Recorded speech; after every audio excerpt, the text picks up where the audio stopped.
Welcome to Coaches Weekly. I'm CJ Sellner here with head women's basketball coach Rusty Rogers. Coach, I would say the best way to put it, it was a roller coaster of the week. You guys start out with a high against MSOE. You guys play mediocre but still beat a Blackburn team, and then kind of just didn't come together against Alverno. Yeah, looking at the week as a whole, I have to say I'm pretty disappointed, but that's the last taste I have in my mouth is that loss against Alverno. We just didn't come out and play, and we were real lethargic. Our first road game, no excuse though, we just didn't play real well, and then we got ourselves in a position to win, and we let it get away again, so it's not a good feeling. But the first two games of the year, I was very pleased, a lot of energy, saw a lot of good things from a lot of different people, so it was very much a roller coaster ride. Right now I got a stomachache from it. Well, we'll keep you on that stomachache just for a few more moments here. That Alverno game, I think it's going to be obvious with your team. There's going to be times that you guys won't shoot the ball well from the floor, but you have to find other ways to win. I thought Aaron Jacobson and Courtney Lofink really tried to pick things up when Orr and Taylor Jacobson kind of were having struggles from the field. But the real thing that, even in the story when I wrote in the postgame, second chance points are what really came back to bite you in that game above all else.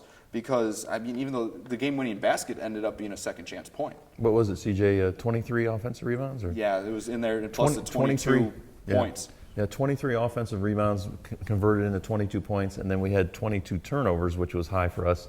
So you add those two numbers together, that's 45 possessions that we basically gave up. That's hard to overcome against any kind of a team. And we still were in the fight right to the end, so we got to clean up a few things. We got to take care of the basketball, and we definitely got to work on our defensive rebounding. Now, on a much higher note, that MSOE game was really, as you said in the postgame there, was reminiscent of your first year here. That team came out with so much energy and really just knocked MSOE in the mouth, and MSOE never knew how to recover. Lauren Orr, Taylor Jacobson really come out and really performed fantastic. Crystal Core has 15 points in that game. And it was just a really kind of a coming out party that showed that this is a team that's going to be very competitive all year long. We've been emphasizing all preseason that we got to take care of our home court. Last year we didn't do a very good job with that. My first year here we did a very good job with it. That was a major emphasis. It made it cost us our game on the road, however, because we emphasized those home games so much. But we got to play better at home. It's where we practice. You know, we're familiar with the place. We have our own fans. I mean, it's everything going for us. So that was a good sign, coming out and taking care of business at home. Now we got to steal a few on the road to get ourselves in a good playoff position.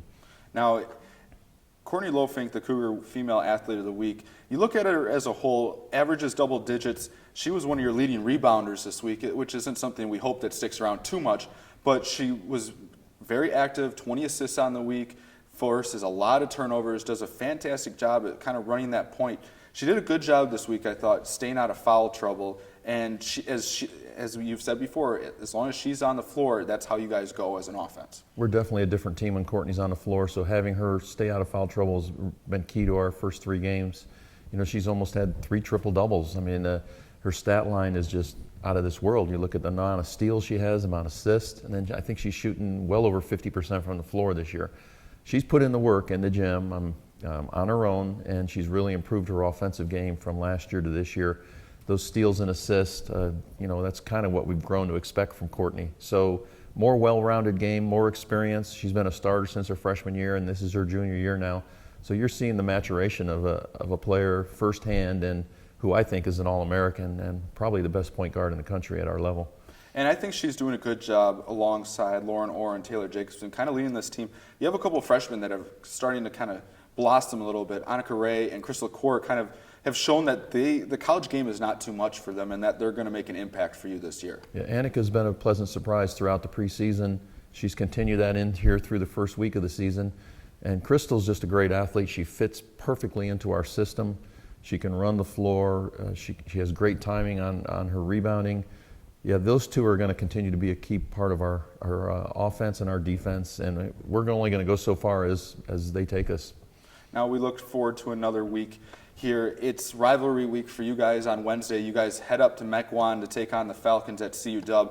That one, if you don't get up for any CUW game, you just don't have a pulse here around CUC.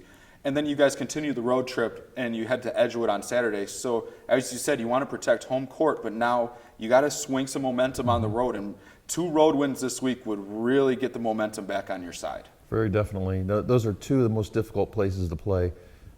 Edgewood, I think they call it the Thunderdome, and we've played there in the past and just not played well. So we got to get over that. And then, like you said, CUW, that's a huge rivalry game. We'll be up for that game, no question about it. So we got to come out and play, and we got to put this last game behind us. Now, and really in the grand scheme of things, CUW is one of those playoff teams. You start stealing points and games against them, all of a sudden that playoff picture kind of morphs pretty quickly. And we're talking about this in week 2. I mean, it's a big deal, but it's a very real possibility because your team has shown those glimpses that this team is a capable playoff team when they play. There's no question about that. And one of the sad things about our conference is we jump right into our conference schedule. So our opening game was a conference game.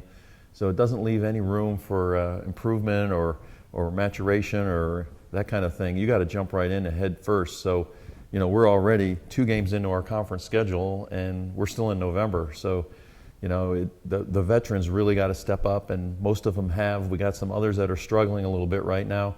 They got to step up now because every game is big. Well, we look forward to seeing you guys back on the court. Cougars head to MEC 1 on Wednesday night to take on the Falcons at CUW. Then they continue the road trip at Edgewood on Saturday. All links will be available for those games at cucougars.com. For head coach Rusty Rogers, I'm CJ Salner. Thank you for watching Coaches Weekly.